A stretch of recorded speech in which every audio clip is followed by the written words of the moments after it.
kay chika na sa no, because of the news of Ellen, maratang marites, no, wala lang. Na-disappoint ko, no, because I was really betting for the guy, Derek, diba? Okay, so sa hindi pa nakasagap ng balita, Ellen Adarna posted on the receipts on the conversation about the girl of the supposedly the cheating scandal, no, on I think 9 days before their wedding. I think that's what I'm getting. 9 days before, no, after the wedding, I think. Honeymoon thing? I don't know. That's what I'm getting, or what? Is it right? Am I right? Or whatever. So, if in that case, sinabi din naman ni Ellen na, she just know it 3 weeks ago, meaning she's really blindsided, and this girl, she knows, that's, kaya nga sabi ko na the the man, Derek, is really have, yung hindi niya alam kung ano talaga gusto niya. Talagang perfect lang yung sinabi ko, hula sa kanya. Hindi niya talaga alam, no? He cannot make a choice. Kung ano ba talaga yung gusto niya sa buhay niya, no? Torn between friendship or ano ba talaga? Friendship or love life, or ano ba talaga gusto niya, no? Kaya yun talaga yung ano ko, nasa kanya yung ball, di ba? Pero ito ngayon, parang nag-talk na yata ng lawyer si Ellen Adarna, no? Alam ko kung paano maayos, no? And also, one of the conversation in Ellen is that she appreciate JL, no? That even though they parted ways, but on the first birthday of her son, Elias, JL came to the party, which is very opposite naman kay Derek, no? Hindi siya nag-show up, though invited, diba? Sinabi naman niya invited, pero hindi nag-show up. And then they are married. That's a big thing, Wag mo na lang, for me ha, let go of your pride, pero pag anak mo, mahal mo, be respectful, kahit na sandali lang sa party, mag-show up ka, hello, whatever, no? Well, for me lang ha, for me lang. Pero mahirap din naman kasi, 'di ba, parang close yata yung area venue din, 'di ba, parang.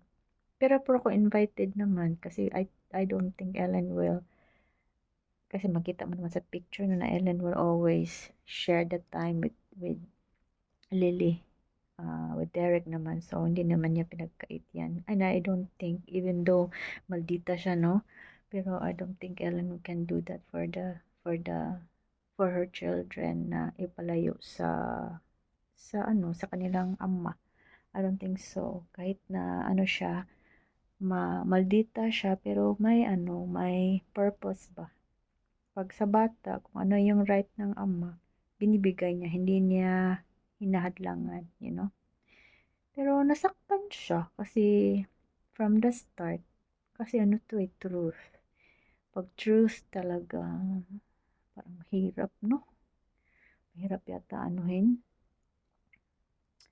mahirap siya i-fix, no? Tapos ngayon may na siya, nag-tell siya about lawyer. Hala, oy.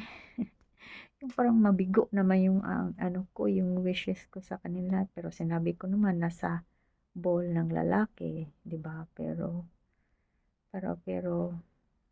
it took longer. Diba sinabi ko naman noon na dapat hindi talaga mag-prolong.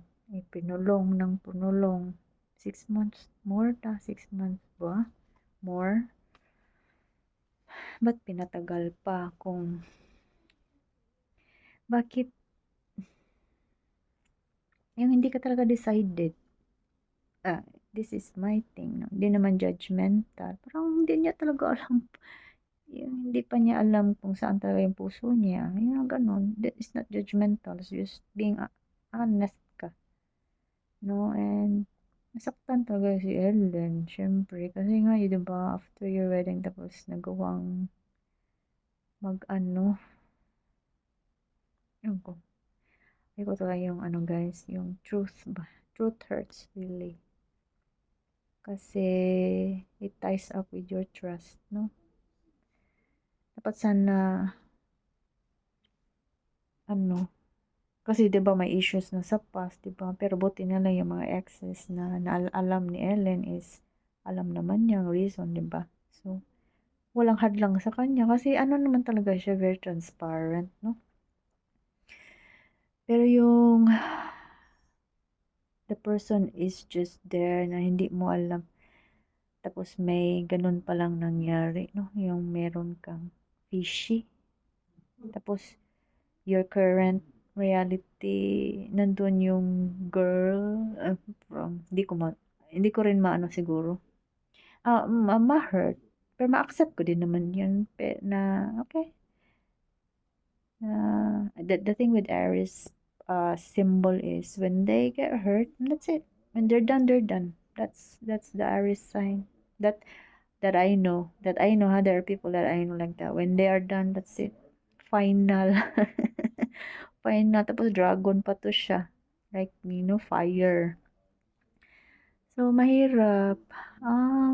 Ano na lang, casual na lang because meron silang anak, no? So, naano ako kasi si Lily, no? Kasi girl pa naman. Ay, nako. Naano ko na, nasad ako ba? Kasi bet ko sila ba, pero ewan ko. Ewan ko na lang, no? Basta, yun na lang ang chika natin. Nasad ako. Na-surprise. Kasi ang ano ko talaga, was expecting a good return or good outcome. Pero, mahirap yata. Mahirap ang landas. Magiging friends din naman yan kasi may anak yan eh. Magiging friends din yan. Magiging casual din yan later on. Pero, not, not, not very fast. Not very fast. Hindi siya madali ba kung sa ano pa. It's not that easy to let go of that memory of breaking the trust, which is really hard when especially you invested your time, your energy, and as well you open your heart. It's quite dissatisfying to know the truth, but it's the truth. All you're gonna do is just to accept it, no matter how painful it is, and that's all we can do. But time heal all wounds. Later on, magkakaano din yan, mag-preference din yan. Pero, not that easy. Okay. Ano yan, magiging civil din yan kasi may anak. Pero, hindi madali. Hindi yan madali. Yan lang. Yan lang. Disappointed ako guys. That's it. Bye.